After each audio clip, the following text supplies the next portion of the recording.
If you want talk, games, and fun all rolled into one, well, you've come to the right place. This is The Game Show, where host Bradley Clarke and his special guests talk about the world of television game and competition shows. But Bradley's guests aren't here to just talk. They came to play a game as well. What will today's topic be? What game does Bradley have planned? There's only one way to find out. It's time to start the show. You heard the man. Welcome to The Game Show. And here's your host, the Bradster himself, Bradley Clarke.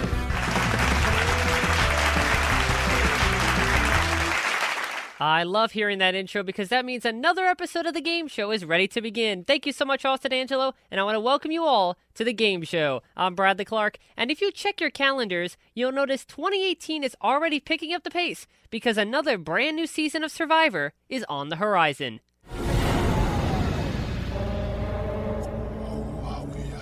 This is Survivor. Ghost Island. The graveyard for bad Survivor decisions. I rolled the dice too many times. I have the two idols. I guess I should have played them. And after 35 seasons, oopsie, there have been a lot of them. This is not a hidden immunity item. For the first time ever, a new group of players will have the chance to reverse the curse of some of the worst decisions in Survivor history. An entire season centered around the bad decisions of past players. oh my god, it's not the item. Why do you say that? Using the actual haunted advantages and idols that did them in. Lauren gave me a piece of the idol. Do the Survivor gods make her pay for it or not? Will these new players learn from the mistakes of others? It's the stupidest move you could ever make in a game. I'm not gonna make that mistake. Or will the past come back to haunt again? You have got to listen to your gut even more this season than ever before. Join us this spring for Survivor Ghost Island. That's right, Season 36, you heard me, Season 36, Survivor Ghost Island premieres on Wednesday, February 28th on CBS. But before the new season can be discussed, there's still some things I've got to get off my chest from last season, Survivor Heroes versus Healers versus Hustlers. And that's what I'm prepared to talk about today with my special guest. He's appeared on the game show twice before to talk about Survivor with me. And just like James, Rupert, and Boston Rob on Survivor Heroes vs. Villains, he's back for a third time to show us the knowledge that he has of the game. Please welcome back onto the game show, WRHU alum and Survivor superfan, Bernie Dennler. How's it going, Bernie? I'm doing great today, Bradley. How are you? I'm doing great because anytime we talk about Survivor is a great day. Absolutely.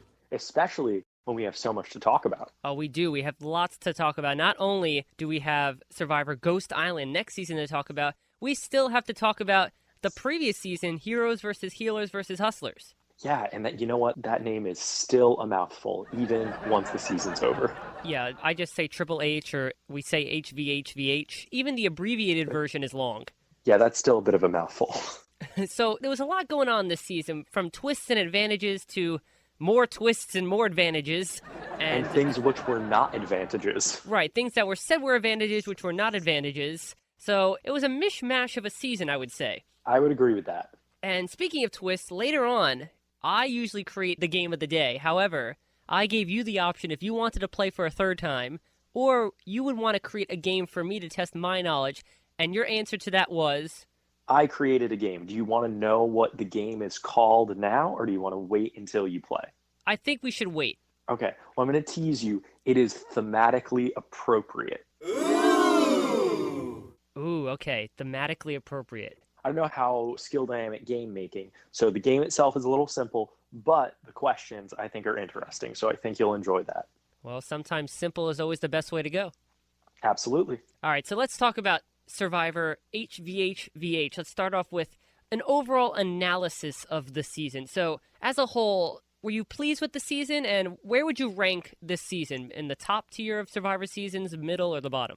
I always find it really difficult to rank things, just in general, especially when they're so recent. I think it'll take a little while before I really settle in terms of where I think Triple H belongs in the overall ranking of Survivor seasons. I did enjoy it. My winner's pick from the very beginning, Chrissy, made it all the way to the end. So that was super satisfying to me.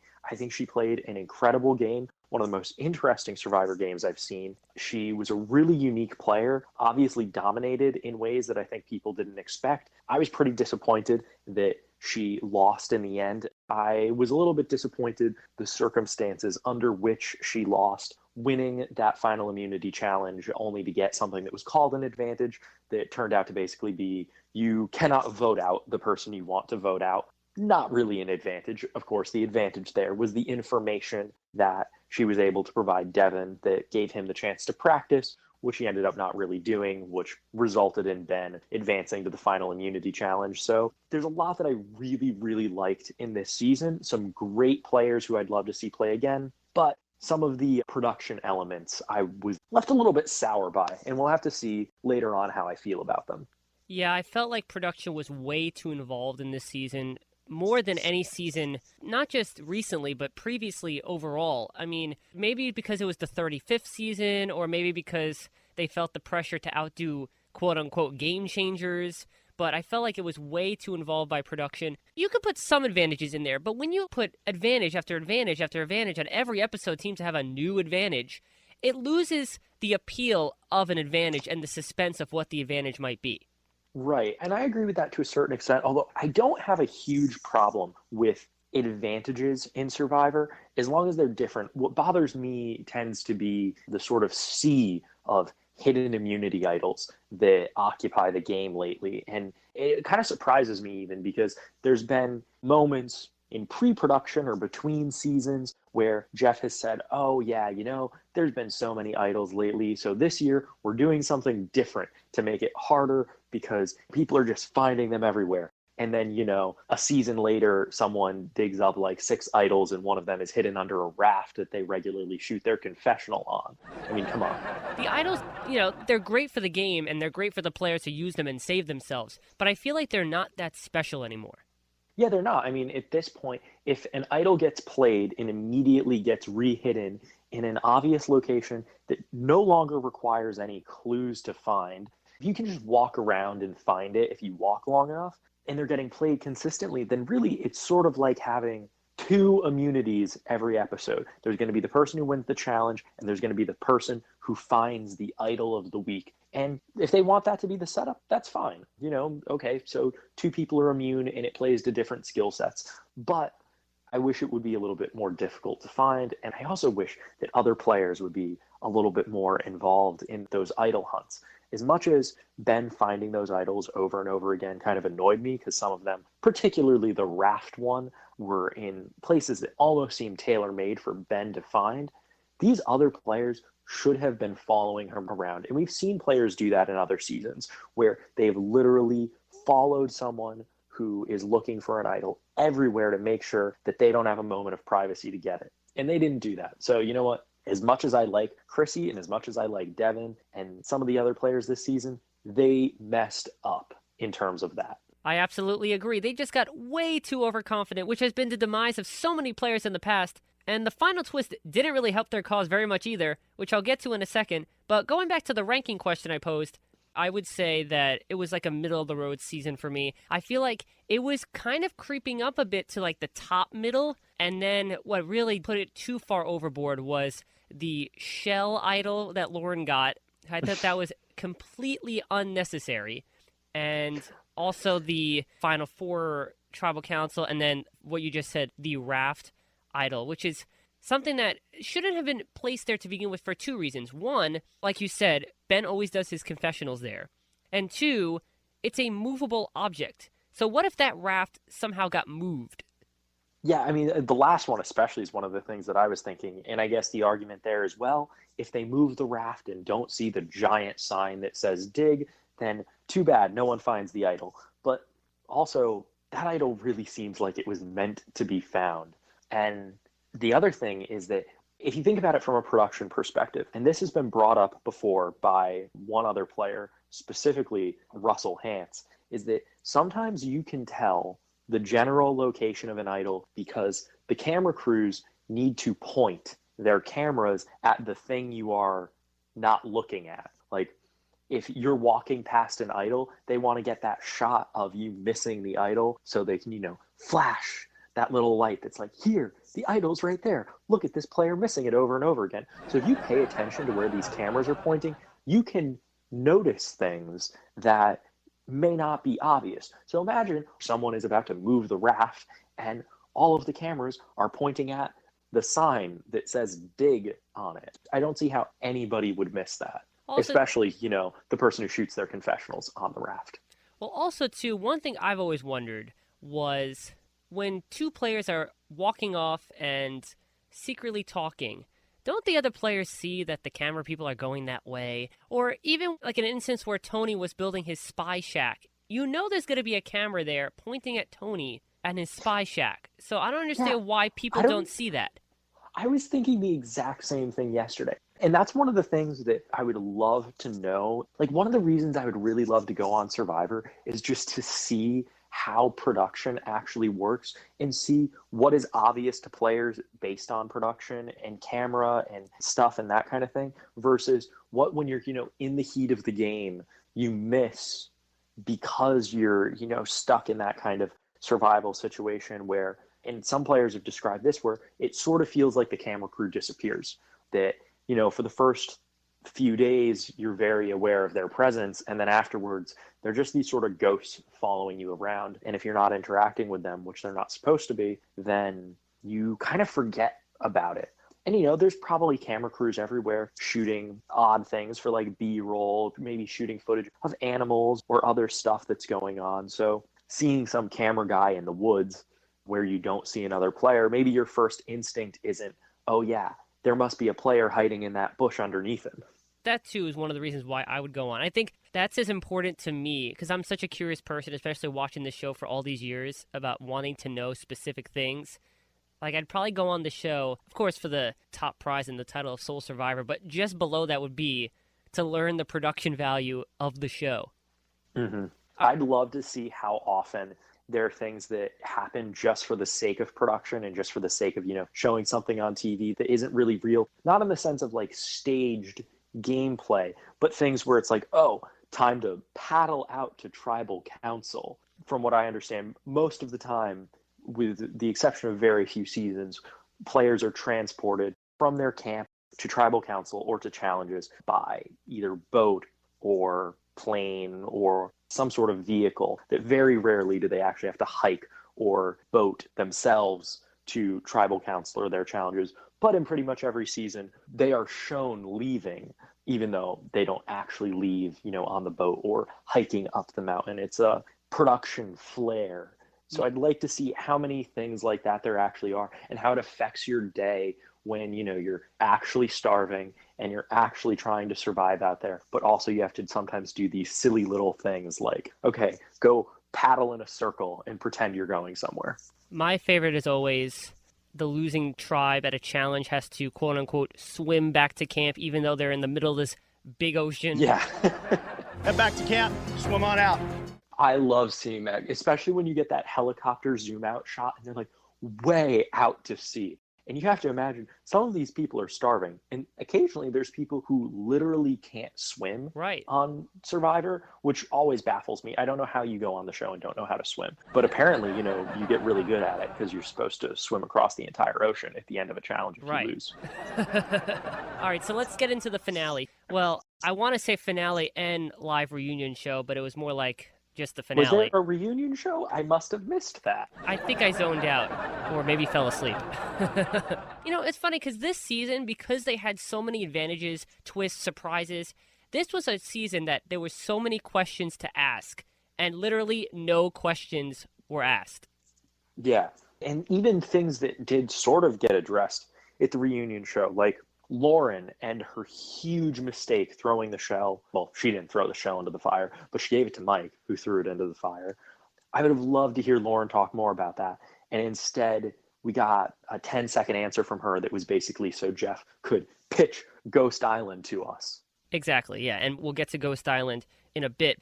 So in the end, Ben Driebergen won with a 5-2-1 vote over your pick, Chrissy, and my winner's pick from the beginning, Ryan. So at least we were good enough to pick 2 finalists. The winner of Survivor. Yeah, we were close, except kind of feels almost like we picked 2 goats, because looking back on it, I'm not sure there was any chance, even if the final immunity challenge had gone differently, or rather the final vote out, even if they'd gotten rid of Ben, I really am not so sure that either Chrissy or Ryan could have won against Devin. You thought Devin played a better game than Chrissy or Ryan? I don't think so. I don't either. Having seen some of the interviews with cast members afterwards, it seems that Devin would have won anyway. At least that has been the suggestion. You know, you can never say for sure how things would have gone. Maybe final tribal council would have gone differently and people would have voted differently because of it. But I think Devin would have ended up winning. Devin's a likable guy in that stuff, but I don't think he played a better game than Chrissy or Ryan. I mean, Chrissy won 4 immunity challenges. She was on the bottom one time, had to claw her way back up, and so was Ryan. Ryan was on the bottom as well, clawed his way back up. He had the first big advantage of the game, even though no one really knew about it but Chrissy. Right. But it still says something that he had the first advantage of the game. But I don't think Devin deserved the win over either of them. I agree with you. I don't think that in that scenario, Devin would have been the most deserving winner there. At least for me, if I was on the island, my vote would not have gone to Devin. My vote would have gone to Chrissy in that scenario. But from what I understand, Chrissy didn't have very good relationships with the people who were at Ponderosa and who were sitting on the jury. And some of those negative relationships really sort of festered on Ponderosa. And I think that there may have been a little bit of an echo chamber of Chrissy hatred from some of the people out there that would have made it very difficult for her to win in any scenario. I think that, at least from what I've heard, some of these people really, really did not like Chrissy. She probably came off the wrong way at some times. Yeah, she was aggressive, and I guess that was off-putting. Yeah, so Ben won. I'm glad that he didn't win solely based on his story as a Marine, and any Marines and any in the armed forces listening, thank you for your service. But he didn't pull a Jeremy Collins and cry and say this was for Val. He mentioned, he's playing for the Marines and that stuff. But for the most part, which I'm glad, he talked about his game and why he deserved it based on how he played, finding idols, winning challenges. He was on the bottom so many times. Yeah, and he did sort of run the show post-merge because he was in a power alliance going into the merge. And then he, together with Lauren, decided to essentially betray their alliance, break things up. He was the one who played that spy role and gave a very strong and convincing performance to Chrissy and Ryan, which I think escalated some of those negative feelings between Chrissy and Ben, because she felt that this was someone who she had trusted from pretty much the beginning, who didn't just betray her, but pretended not to betray her and kept acting as if he was on the outs too and on her side, when he was the one partly leading the charge against her and Ryan. And also his Ben bombs, as they called it. Right. I thought it was a clever term. Yeah, it was clever. I can see why it drove Chrissy crazy, though. Good one. And I guess Ryan thought it was ridiculous. Yeah, I think Ryan thought a lot of things happening near the end of the game were ridiculous. So let's dive into more about this Final Four twist. And as I mentioned last night at Tribal, there is a twist. The winner of today's challenge also receives the final secret advantage of the game. Stakes don't get any bigger. When you heard that there was going to be a final advantage given to the final immunity challenge winner, what did you think it was going to be? So I was pretty sure of what it was going to be, actually, because there were some reports earlier back in the summer in Entertainment Weekly and other venues that this twist was coming. I was surprised we didn't hear about it earlier because it had come out in the press. I thought it was the kind of thing where the players were going to know going into the season that this Final Four was going to work differently. And then when it never came up, I was like, okay, I guess it's going to be a surprise for them. And when Jeff said that there was an advantage with Chrissy's immunity, I was thinking, oh man, I'm pretty sure I know what this is. And I don't think that's an advantage for her. But sure enough, that's what it was. I don't know. I think it's an interesting way of doing things, having the Final Four go directly to fire making. It's sort of got hints of the old Final 3 to Final 2 setup where one person wins immunity and essentially chooses who they go with to the end because, you're using immunity in this case to make yourself and one other person safe and the other to go to a deadlock and go to fire making. So it's interesting. I'm not totally sure that it undermines the spirit of the game. Some people have said that. But like I said, there's sort of hints of other classic Survivor elements there. It's a departure, though, and it does take an adjustment. And I really wish that the players had known going in to this scenario what it was going to be, because I felt that was the thing that was most unfair. Was this game has worked a certain way for 34 seasons, and a huge twist dropped at such a critical moment really affected, I think, the outcome and also how people would have played up to that point if they'd known. And assuming this is the way they continue to do things going forward, I'm not sure it will be as unfair because you'll know at the final 5 that, hey, this is my last chance to actually vote somebody out. The issue with that is that you can play hidden immunity idols in most seasons up to the final 5. So between that and this Final Four twist, there's really no opportunity to vote out certain threats depending on how good they are at finding idols or building fires. Well, Jeff did say that this was not just a one-season thing. I'm presuming that just means that it's going to be in the next season because the players didn't know about it since Ghost Island was filmed before this even was aired. Right. So we'll definitely see it in Ghost Island, and then I wonder if it will continue to be used or if it's one of those things that Jeff says is permanent and lasts, 2 seasons because people didn't like it, like, Redemption Island or something. Right. I honestly did not like it. I thought it was another element that they just put in there just to make it a surprise. I do think that it undermines the spirit of the game, different than what you mentioned before, the Final 3, because in that situation, you've won the final immunity challenge, and you have the power to choose who you want to go to the final tribal council. I feel like this is different. You're just choosing someone to sit with you, and then 2 other players have to fight it out. Now, I like the idea of earning your spot in the Final 3. I just think it should have been done at an immunity challenge, if they were going to do it that way, not at a fire-making challenge at tribal council.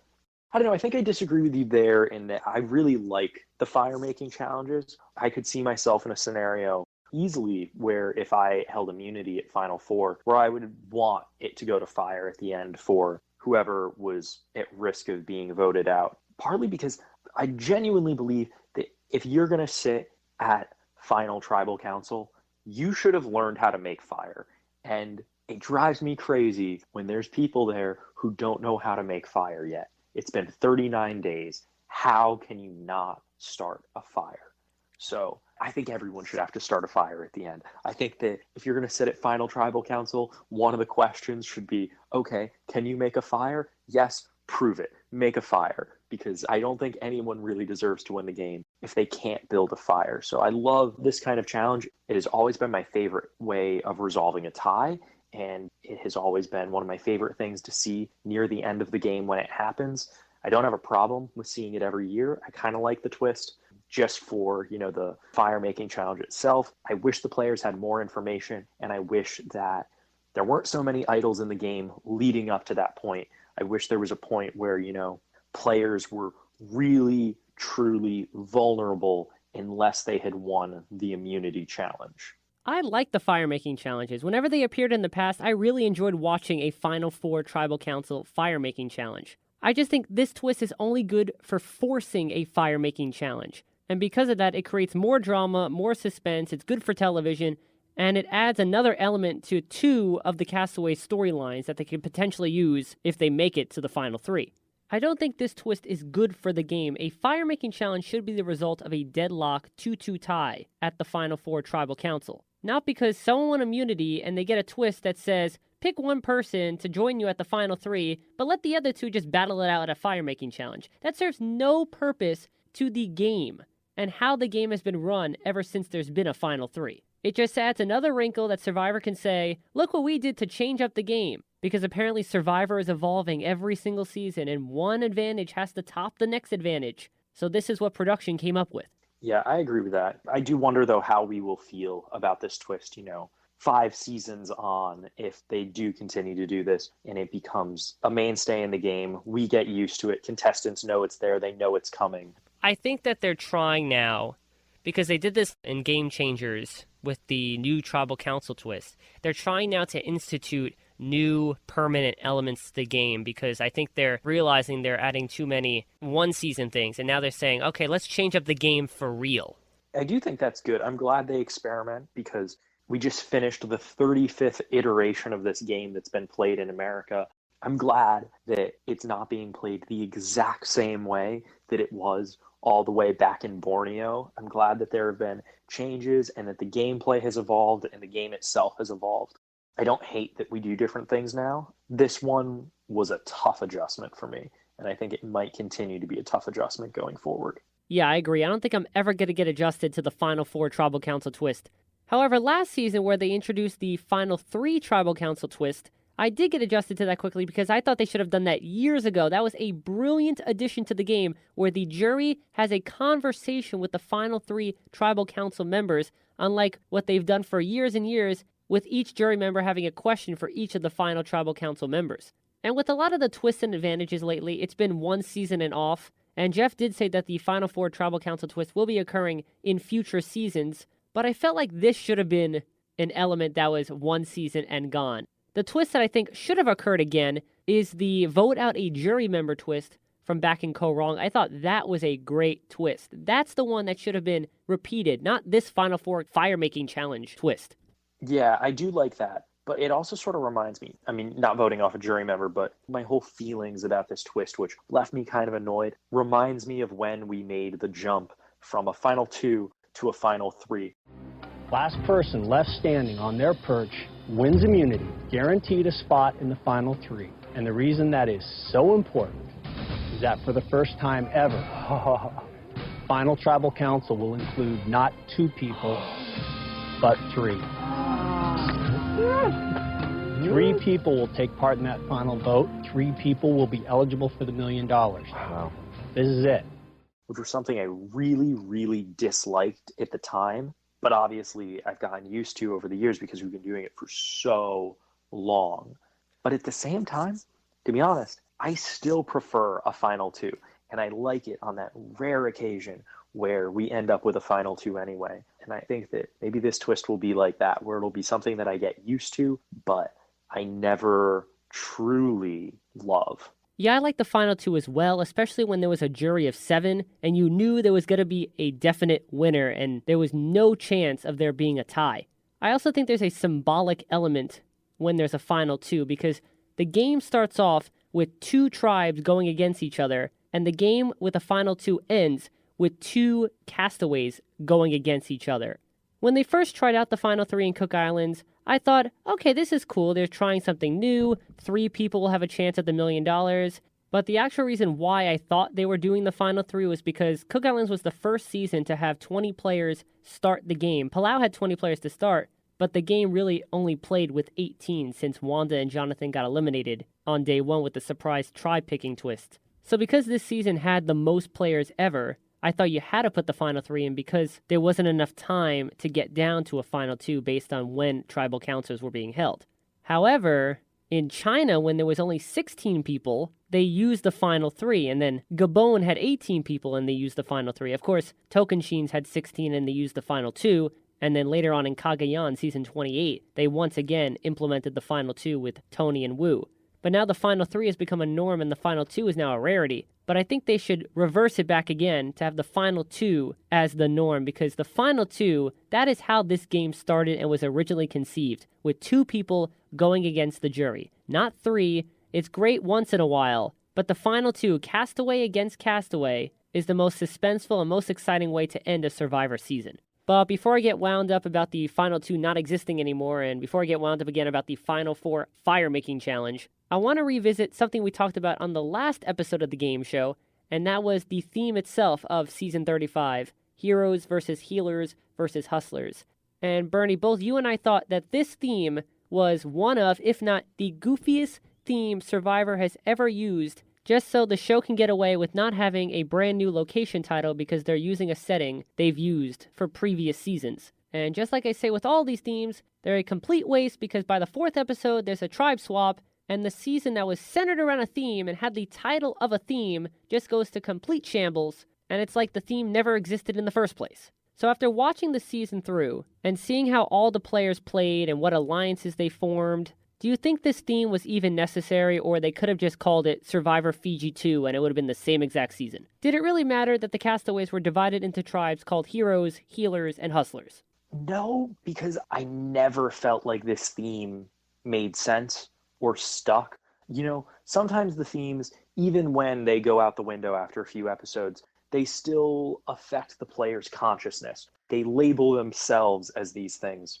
and that affects how they play the game.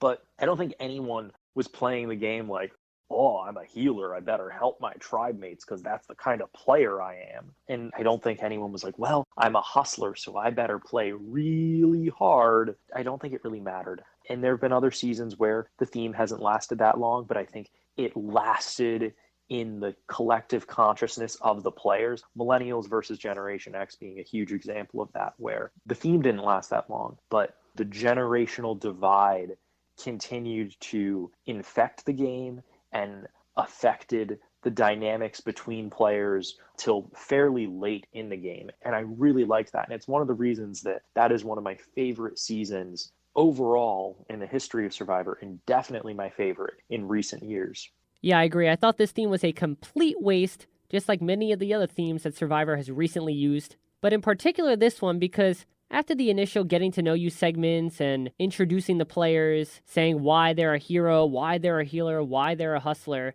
you really didn't get any acknowledgement of those 3 traits throughout the game. The only ones who really talked about their profession and related it back to the theme were Ben, because he always mentioned the Marines and how Marines are heroes, which they of course are, and Dr. Mike, because he was called Dr. Mike and doctors heal.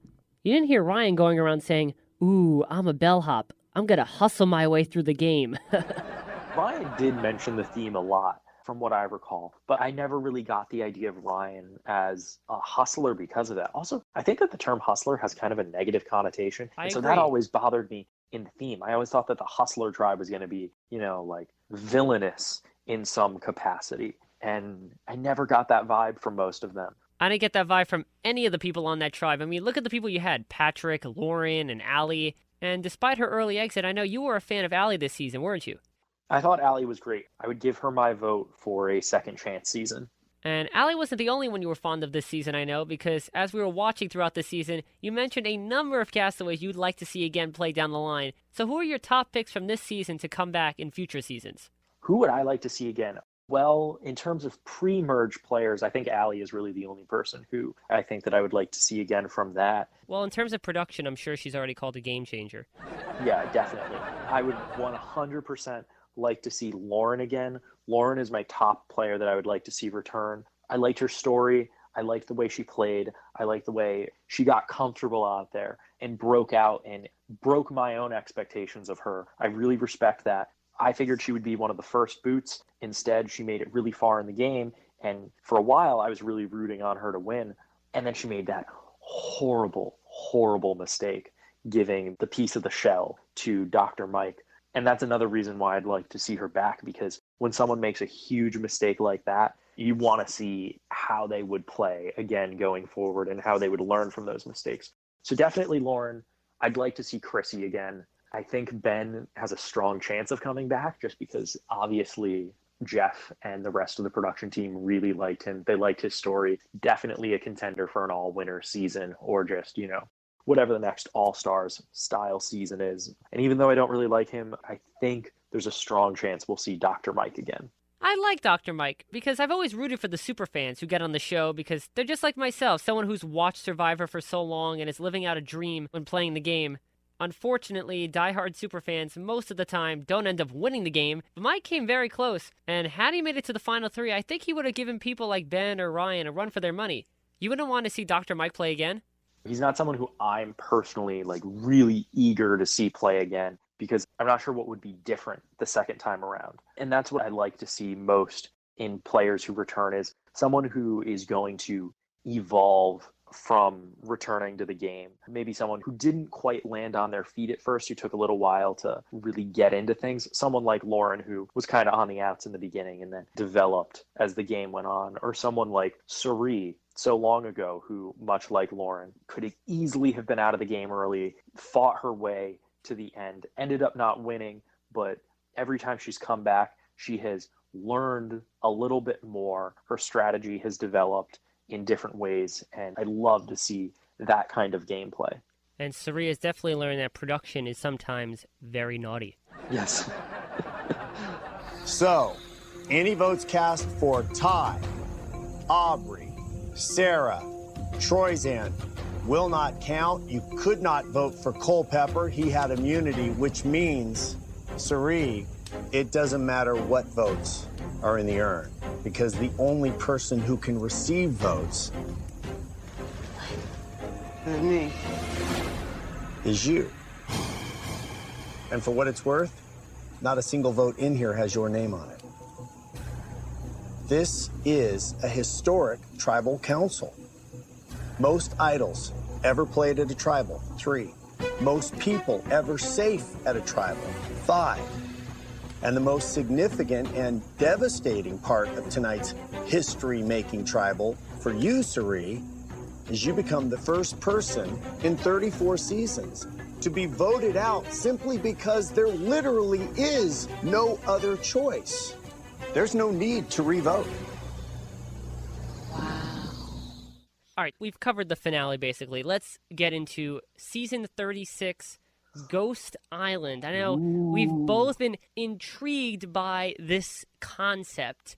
It was originally supposed to be used during Second Chance season. Yeah, one of the interesting things is that, yes, the Ghost Island theme was originally discussed for Second Chances, but from what we've learned, and it's little snippets from behind the scenes, and we still don't totally know what Ghost Island is, that whatever it was in Second Chances is completely different from what it is now. That it's sort of in name only this Ghost Island twist from before. I still really don't know what Ghost Island is. Okay, here's my initial thoughts of what Ghost Island is. It'll probably end up being another iteration of Exile Island, where the loser of the reward challenge gets sent to Ghost Island, and they'll be presented with a previously used element that has some curse attached to it based on how it was used or not used by a former castaway, like Jason's stick from Micronesia or James's 2 idols from China. How does that work? Does the person who goes to Ghost Island just here's 2 idols at once? It seems over the top. I wonder what is the cost? Unless there's some sort of actual black magic on these things that literally has cursed them. What are you going to do? Are you going to go home with James' 2 idols in your pocket? I can't imagine what the temptation is to repeat the mistakes from the past, or Eric's immunity necklace from Micronesia. The mistake there is that he gave up immunity. So if you get Eric's immunity necklace, what's the challenge there? Don't fall into the temptation of giving it up, something that pretty much no one has done in the game except for Eric?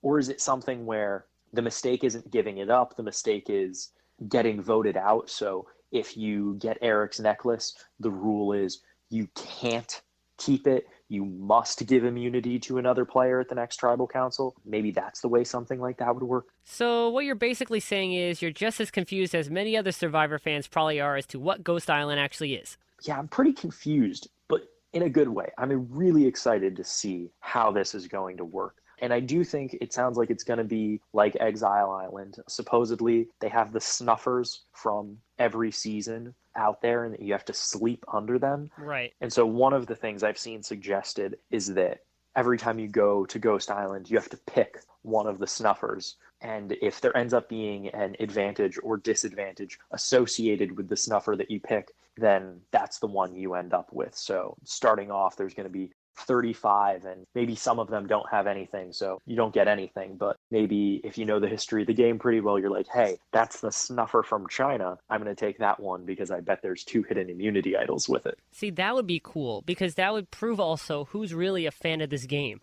Yeah. See, this is the problem that I have with Ghost Island. I think that it should have been a returning player season. I think that this should have substituted for Game Changers, because it's about remembering and trying to reverse the curse of past players. And even if it's not the same players, like even if you don't have James and his 2 idols, you can still have players who have played on his season, have been at the same tribal council where this happened. And I feel like that opens up the nostalgia element of this season. And Jeff and Mark Burnett have said that this season is a tribute to the fans. And I feel like what more would a fan want than for the players who got voted off because of these twists and idols and bad decisions to relive their past and maybe change it? Yeah, I think that would have been interesting, although my preference would really have been a fans versus favorites setup where it's partly the people who made the mistakes, and then the other half is the fans who watched at home screaming, "No, you're so stupid. Why would you do that? I would never do that." I think it's the perfect setup for a fans versus favorites season. And I do wish that, there was at least a handful of returning players this year. But I also really like all new seasons. I like getting to meet new cast members. So I'm still excited. I just hope that they are actually fans of the game. And they're not just people who are going to be thrown at us and told our fans who've watched 3 episodes on Amazon Prime before they got out there. Like, yeah, I love this game so much. Yeah, but it serves no purpose for me to watch a new player get the immunity necklace that Eric gave away. I feel like there's no value in that. But if you had Natalie on the season, who was the one who had the necklace given to her, and Eric on the same tribe or 2 separate tribes, that draws value to me as a fan. Mm-hmm. Yeah, it would definitely have been an interesting setup for a returning player season. Or if you had the throwback to season 20 where you had Russell getting the idol from JT. It would be a great advantage on Ghost Island? What? A truly cursed object. The Medallion of Power from season 21. Yes. Because, wow, what a horrible season. I don't think it hurt any of the players, but it definitely hurt the game. The Medallion of Power, yes. I always say Nicaragua was the turn of Survivor. Yeah, I think so too. In terms of the game and in terms of the season, because that just came after Heroes vs. Villains, that was 21. It was prompted as the new era of Survivor because it was the next decade. So, yeah, I think the Medallion of Power would be interesting in that. And you should test the players. Do you remember what season? If you can tell us what season that was in and what it was, it becomes an immunity idol. See, that's what Ghost Island should be about. Testing the players. If you're telling us, okay, these players are going to be the ones to reverse the curse, I want to know that these players know what these things are. Yeah, definitely. I feel like this is not going to happen. But I would like to see not just idols and the legacy advantages. I want to see other elements like votes or torches or rocks that influenced a bad decision on the game. Not just idols, because how many idols have been bad decisions? I don't want it to be all idols. Yeah, I know it's got to be, because that's all they've been promoting. But idols, I think, are made not only to save people's, but to draw out bad decisions. And I feel like that's what they're trying to elevate in this season.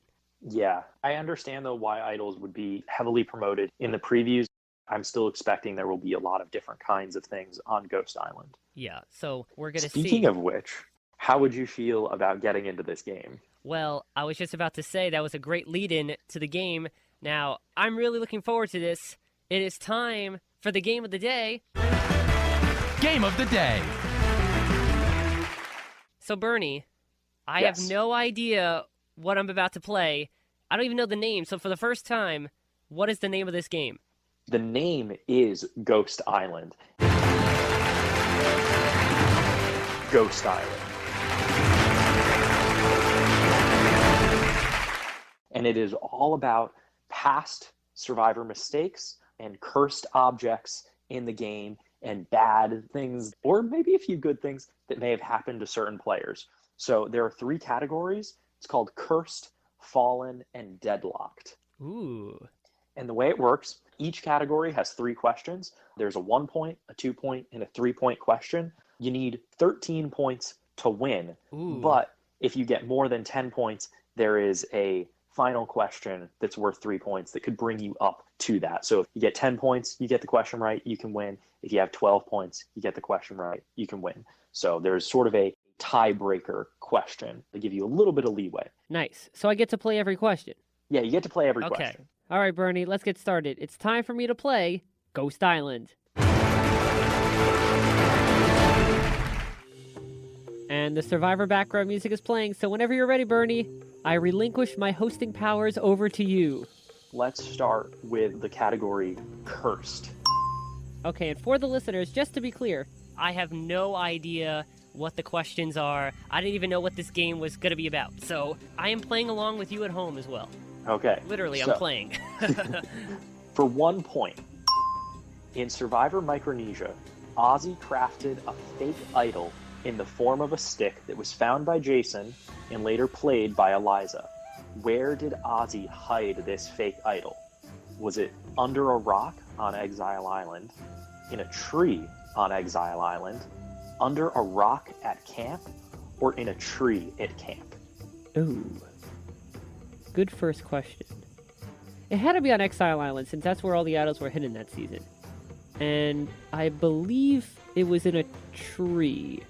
So I'm going to lock in a tree on Exile Island.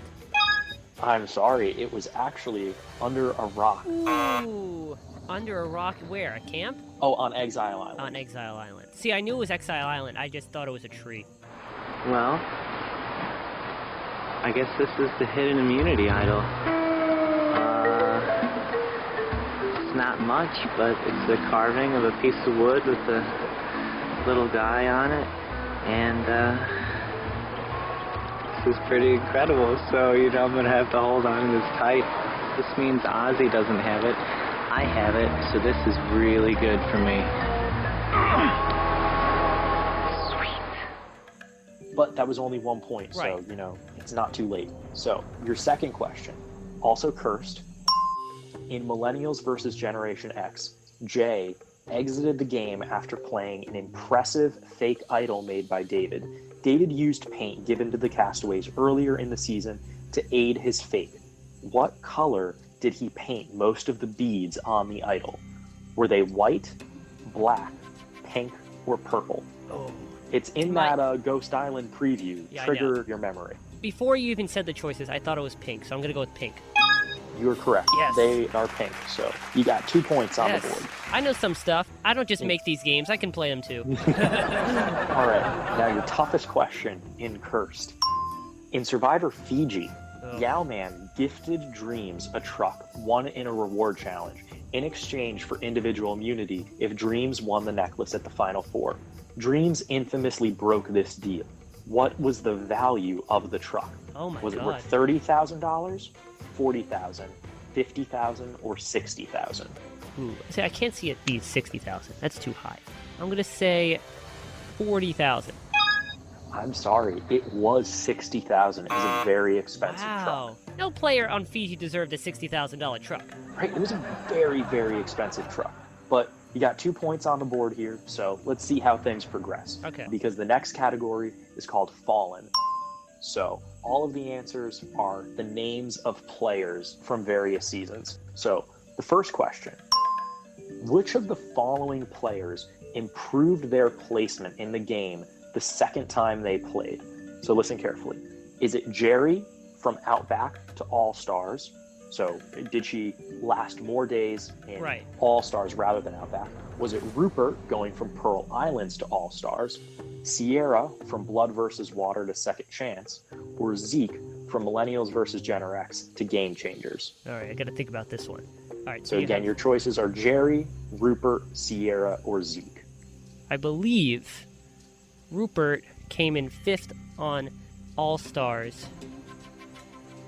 Was he in 4th on Pearl Islands? That was the question. Now, Jerry, it can't be Jerry because Jerry was the first jury member, I believe, in All Stars. So I don't think it's Jerry. Sierra, going from Blood vs. Water, where she went pretty far, to Second Chance, no. She got voted out before. So it's not Sierra. I'm going to say Zeke. I'm sorry, it was Rupert. Rupert lasted 27 days on Pearl Islands and 37 days on All Stars. Rupert was actually the second member of the jury on Pearl Islands. He did make it to the Final Four in All Stars. I was Final Four in All Stars. I knew he was in a Final Four in one of them. 9th person voted out of the tribe. Rupert. Need to bring me a torch. The 15th person voted out of Survivor All Stars and the 6th member of our jury. Rupert. Need to bring me a torch. But that's okay. We're going to keep on playing. So this question is the reverse of that one. which of the following players did not improve their placement in the game the second time they played? Yeah. So who did worse in terms of the number of days lasted? Was it Bobby John from Palau to Guatemala, Brenda from Nicaragua to Caramoan, Malcolm from Philippines to Caramoan, or Michaela from Millennials to Game Changers? This one I'm positive about because I know Malcolm came in 4th on Survivor Philippines, and I know he didn't get to the Final Four on Caramoan, so my answer is Malcolm. You are correct. 15th person voted out and the 8th and final member of our jury, Malcolm. 12th person voted out and the 3rd member of our jury, Malcolm. That's 4. It's enough. You need to bring me a torch. So that's another 2 points on the board. You are at 4. So if you get 6 more points, you can qualify for the tiebreaker question. Or if I get all these next questions right, I win. That too. So the last question for 3 points in the category of Fallen is, which of the following players has received more votes against them than any other over the course of their Survivor career? Is it Russell Hantz, Boston Rob, Andrea, or Ozzy? Oh, it's either Ozzy or Andrea, because I think they have the top 2. I'm going to say, on the fact that he's played more times and he got voted out 3 times on South Pacific, I'm going to say Ozzy. I got you. It's Andrea. Oh, she has 36 Andrea? votes. She has 36 votes against her. I knew it was either Ozzy or Andrea. You were close. I wish I could give it to you, but you still got 4 points, so you're still in this. Yeah, I need to get all these right. Yeah, let's see. Okay. What was the category again? Oh, I'm sorry. It's tiebreakers and deadlocks. Okay. In the history of Survivor, there have been 3 rock draw tiebreakers following a deadlocked vote. Each time, the color of the odd rock which eliminated a player has been different. What color was the rock that eliminated Jessica Lewis in Millennials versus Generation X? Was it white, purple, black, or yellow? Again, you're looking for the rock that eliminated Jessica. I wish you would have said the one in Blood versus Water, because I knew that one was white, the one that Katie drew. I know it's not purple because that was Marquesas, and I don't really remember when the yellow rock appeared. I'm going to go with black. That is the correct answer. Yes. Yellow has never eliminated a player, but it was used with the purple rocks in Marquesas. So yellow was the safe color that season. Right. All right, I'm still alive. Yeah, so you got 5 points. This is for 2. One season holds the record for the most number of votes, which initially resulted in ties. There were 4. Which season was it? Was it Amazon, Palau, Second Chance, or Co-Wrong? So you're saying there were 4 ties in this season? Yeah, which is the most that there's ever been in a single season of Survivor. My initial instinct was Second Chance because of the no votes at one of the tribal councils. I don't think it's Amazon. I feel like it's going to be a recent season because I feel like we see more ties in the more recent seasons. It's definitely not Palau. No way. If it is Palau, I'd be shocked. My gut is saying Second Chance. Is that your final answer? Yeah, I'll go Second Chance. Unfortunately, the correct answer was Amazon? Palau. Oh, okay. I would have never said Palau. Really? Palau? Yeah, Palau. Most of the ties happened in the early part of the game. That's where probably why I forgot them. They kept going to Tribal Council over and over again. So now how many points do I have? So you have 5 points. You can get 3 more points, but that would only give you 8. So you technically wouldn't qualify for the end. But we can do the last questions anyway. Yes. If you want to. Yeah. Okay. So the final question, which would have been for 3 points, is one contestant was in 2 deadlocked ties in a single season. In what season did this unique event occur? Was it Africa, Panama, Micronesia, or Worlds Apart? So one player was in 2 deadlocked ties. Repeat the choices again. Africa, Panama, Micronesia, or Worlds Apart? Let's try Africa. You're correct. Yay! It is Africa. Lindsay survived her first deadlock, but was eliminated on her second instead of Tom. The first time she won the trivia challenge to break the deadlock. Right. The second time she was eliminated because she had more votes against her. That's right. Congratulations. That gives you 8 points. Not quite enough, but we can do the final question anyway. Yeah. Who, in the history of the game, was the first player to mistakenly play an item believed to be a hidden immunity idol. No multiple choice. It is an open-ended question. Who in the history of Survivor was the first player to play what he thought was a hidden immunity idol? He or she. He or she. And mistakenly play. So this item was not a hidden immunity idol. We're looking for the first person who played something that they incorrectly believed was an idol. Oh, I know. Wasn't it Jamie from China?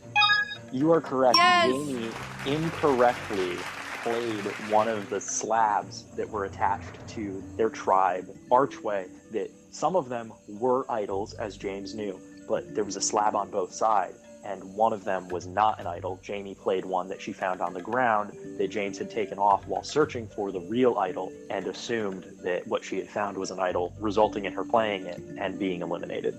Jeff, I have a question for you. Yes. I found this at camp lying on the floor. So I thought it might be immunity. Thanks.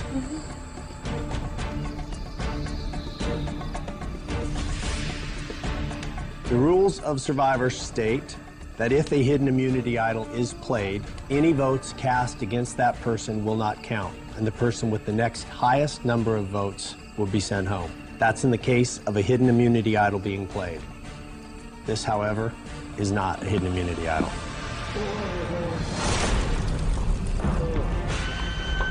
Oh my gosh.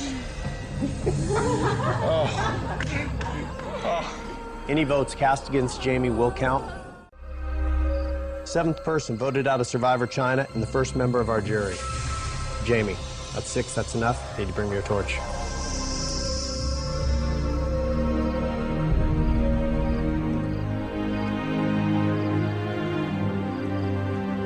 Jamie, the job is spoken.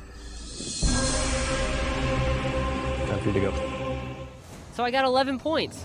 Yes, you did. You got 11 points. Congratulations. Well, thank you, Bernie, for creating that game, and despite not winning, I'm proud to say that I got the toughest question correct. And I have a game show comparison for this situation, of course. It's like doing terrible during the Jeopardy and Double Jeopardy rounds, but then getting the final Jeopardy question correct. So there's some satisfaction without winning. And that was the game of the day, Ghost Island. Ghost Island. Well, Bernie, thank you so much once again for joining me on the game show to talk Survivor. It's always a pleasure having you on the show. All right. Thank you very much, Bradley. And I look forward to our next chat on the game show where we get to talk about what Survivor Ghost Island was really all about. And no matter whose Survivor knowledge is getting tested next time, you know there'll be another Survivor trivia game in our futures. Absolutely. Can't wait. All right, Bernie. Take care. All right. Thank you very much, Bradley. No problem. Well, that closes out another episode of the game show, and thanks again to WRHU alum and Survivor superfan Bernie Dennler for his Survivor input and game creativity.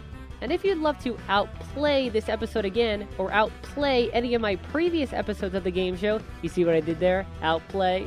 You gotta love Survivor puns. Anyway, log on to www.soundcloud.com/Bradley_Clarke, that's BRADLEY_CLARKE/sets/the game show. That's www.soundcloud.com/Bradley_Clarke, that's BRADLEY_CLARKE/sets/the game show. Until next time, I'm Bradley Clarke, the Bradster, reminding you to play your advantages wisely, where they might end up on Ghost Island. Bye for now. All of the Survivor clips and sounds used during this episode of the game show are courtesy of the CBS Television Network. This edition of the game show was created and produced by Bradley Clarke and was recorded at the WRHU studios. This is Austin Angelo speaking.